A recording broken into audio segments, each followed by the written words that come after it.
Good morning, good afternoon, good evening, and good night. This is a super fast, rough draft, quick review for the Rwandan genocide. Make sure you've done the readings. Hello, students. Here we go. Get up for the very fast lightning review. In this lightning review, we're not going to spend a lot of time on the big ideas. Just remember that the international intervention is a big theme with the Rwanda genocide. All right, moving on really fast. Lightning review. Here we got foreign intervention. What are the ethical implications related to the debate about the role of foreign intervention? And you should understand what colonialism and how it played an impact in the history of Rwanda. Lightning fast. The 1994 Rwanda genocide was the result of an economic crisis, civil war, population growth, and a struggle of state power. And this in addition to these reasons, you could also consider the role and influence of colonialism. Colonialism. Under Belgian rule, the difference between the Hutu and the Tutsi became socially fixed. The Belgian government only appointed members of Tutsi elite officials as mayors. Only the Tutsi had access to schooling, the right to collect taxes, and the right to move freely. Tutsi loyalty and colonial power was guaranteed. The poor masses consisted mainly of Hutus, and the Hutu frustrations grew over many years. This is from our class reading. Van Happeren is the author. That one's from page 100. That one's from page 99. Significance. Understanding the causes is important to help prevent future genocides. This quote shows that colonial powers use strategies of divide and conquer to control and increase polarization between the Hutu and Tutsi. This increase in polarization could be argued to have its origins from the colonial powers. Notice colonial powers plural because before the Belgian rule there was German rule there. It's important to understand in particular the term polarization is one of the stages, the 10 stages of genocide.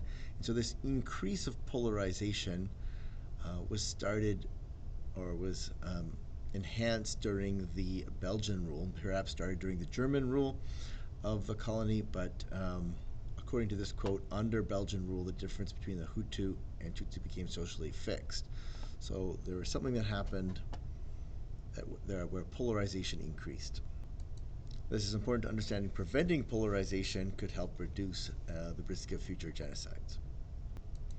Students, you also need to know about propaganda, hate campaigns, the use of radio and newspapers to incite genocide.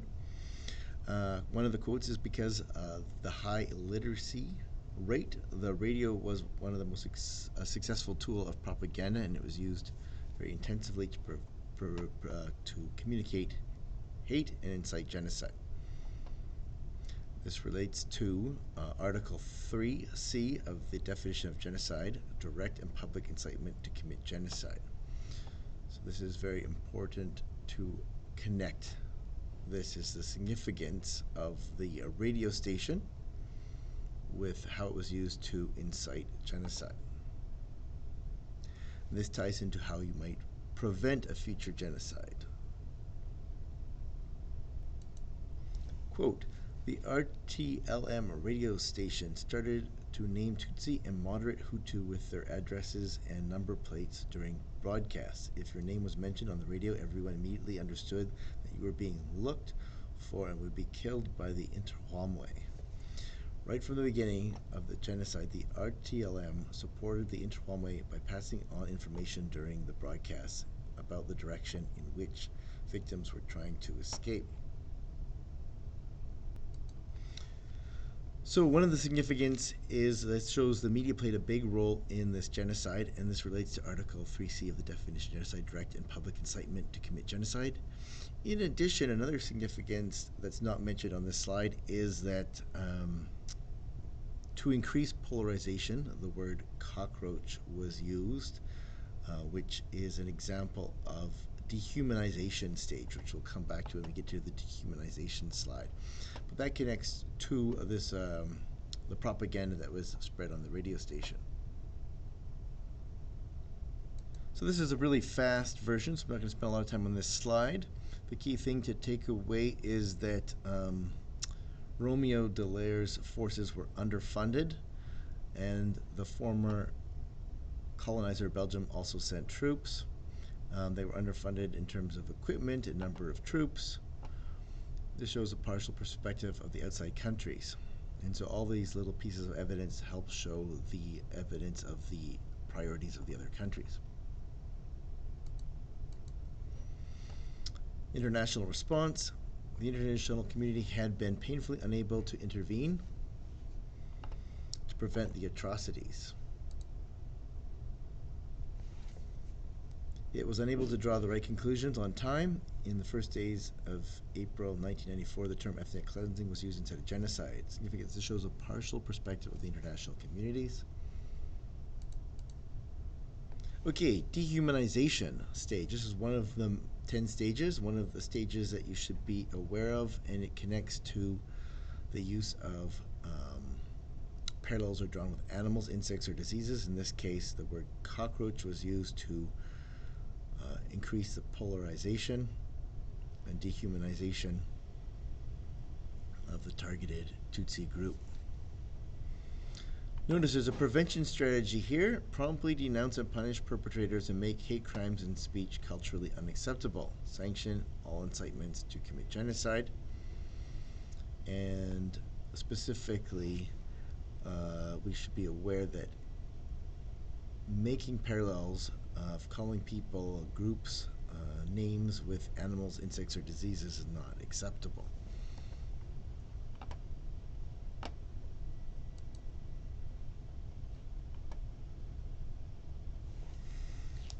Paul Rusesabagina. A government spokesperson said Mr. Rusesabagina's sentence had been commuted by presidential order. He's 68. He's credited with saving some 1,200 people during the 1994 genocide. So, in history, he played. He was played by an actor in the movie Hotel Rwanda. But he, in more recent times, was arrested, and so there's some controversy and debate around who he is and what his role is. Most sources agree that he was a hero and rescuer, but there is some debate that's worth investigating about this story.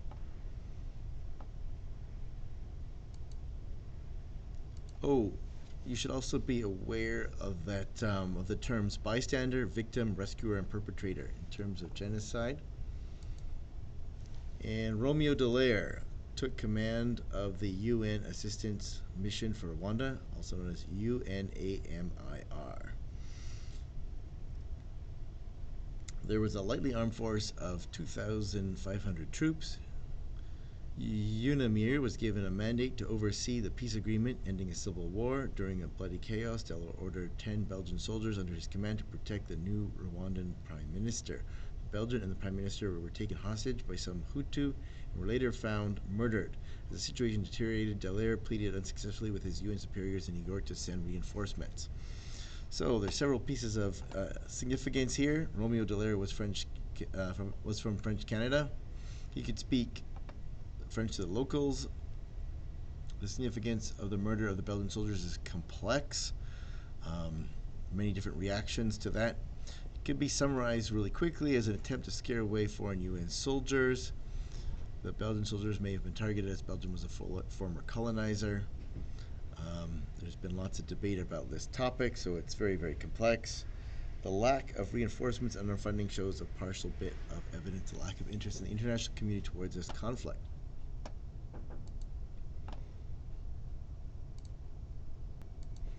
Another event to be aware of is the Battle of Mogadishu and the impact it had on the willingness of the international community to intervene in Rwanda.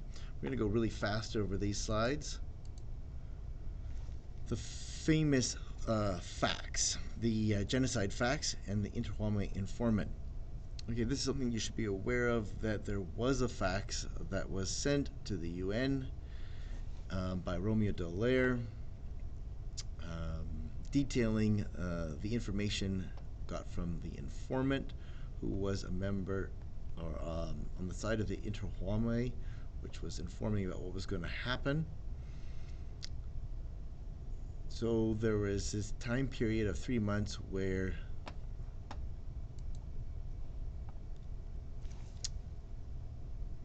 the UN knew some information. The previous quote shows that the United Nations had intelligence information 3 months in advance of the genocide and chose not to use this information to act. Someone might argue that 3 months was enough time to either act or seek out more evidence. It's perhaps debatable why there was not action. Other terms that you should know. Pause the video here and take a look at this screen to see some of the terms that you should be aware of. This is the fast version, so we're not going to go through all of these. And pause on this screen. These are some of the other figures that you should be aware of. Now, feel free to rewind the video to take a look at some of the information. We went really fast over this quote here. Maybe I'll slow down and revisit this shot. The famous facts is dated January 11th, 1994, 3 months before the state-sponsored genocide in which members of the Hutu majority massacred at least 800,000 people from Tutsi minority and also tens of thousands of Hutus who opposed the genocide regime. The facts headed Request for Protection for Informant was sent by Major Romeo Dallaire, the UN force commander in Rwanda, to peacekeeping headquarters in New York, and it was reported that in startling detail the preparations were underway to carry out precisely such an extermination campaign. The source is listed on the screen if you want to take a look at the source. Some other sources have different numbers in terms of estimation of people who were killed, but this source is at the 800,000 people, which is a common number from some sources. This is very, very important to give evidence about the role of the international community. This is a very debatable issue in terms of why action wasn't taken.